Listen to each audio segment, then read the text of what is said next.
ஈஸியாக செஞ்சுடலாம். எப்படி செய்கிறதுன்னு பார்க்கலாம். ஒரு கடாயில் 1.5 டேபிள் ஸ்பூன் அளவுக்கு வெண்ணெய் எடுத்துக்கோங்க. அது மெல்ட் ஆனதுக்கப்புறம் அதில் 1 டீஸ்பூன் அளவுக்கு சோம்பு சேர்த்துக்கோங்க.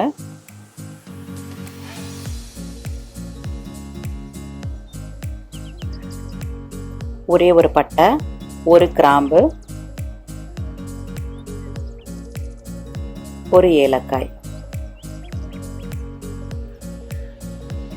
ஒரு 5 பல் பூண்டுகளை சின்ன சின்னதாக நறுக்கியிருக்கேன், நாட்டு பூண்டு, அதையும் சேர்த்துக்கோங்க. இந்த வெண்ணெயில் இவ்வளவும் பொரிச்சிருங்க. கொஞ்சம் இஞ்சி, ஒரு சின்ன துண்டு அளவுக்கு இஞ்சி பொடியாக நறுக்கி அதையும் இதோட வதக்கிக்கோங்க. ஈஸியாக செஞ்சிடலாம், ரொம்ப சட்டுன்னு. ஒரு 2 பச்சை மிளகாவை சின்னதாக கீறி எடுத்துருக்கேன், அதையும் சேர்த்துக்கோங்க. வெண்ணெயிலே பொரியட்டும். வெண்ணெய் இல்லைன்னா நெய் சேர்த்துக்கோங்க. ஒரு 150 கிராம் அளவுக்கு சின்ன வெங்காயம் நீல வாக்கில் பொடிசாக அரிஞ்சிக்கோங்க, அதையும் இதோட சேர்த்து வதக்கிக்கோங்க. கொஞ்சம் மல்லி இலை இதோட சேர்த்துக்கோங்க. இது ரொம்ப டேஸ்டாக இருக்கும்.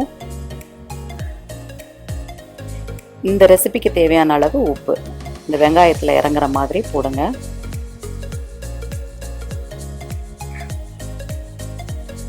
கொஞ்சமாக மஞ்சத்தூள் போட்டுக்கோங்க.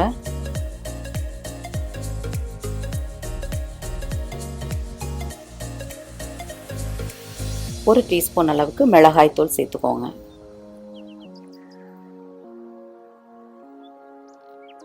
இந்த வெங்காயத்தில் இதெல்லாம் இறங்குற மாதிரி நல்லா வதக்கிக்கோங்க.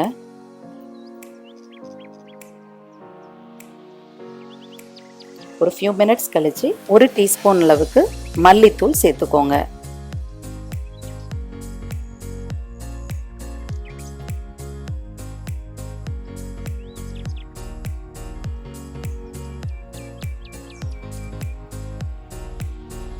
இந்த போட்ட பொடிகளினுடைய பச்சை வாசனை போகிற அளவுக்கு வதக்கிக்கோங்க.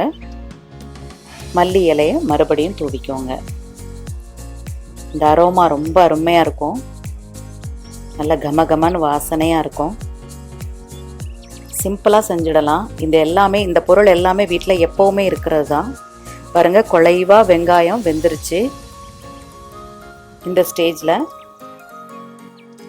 உதிரி உதிரியாக வடித்த புழுங்கல் அரிசி சாதம் 1 கப் நான் எடுத்திருக்கேன், அதை இதோட ஆட் பண்ணுங்க.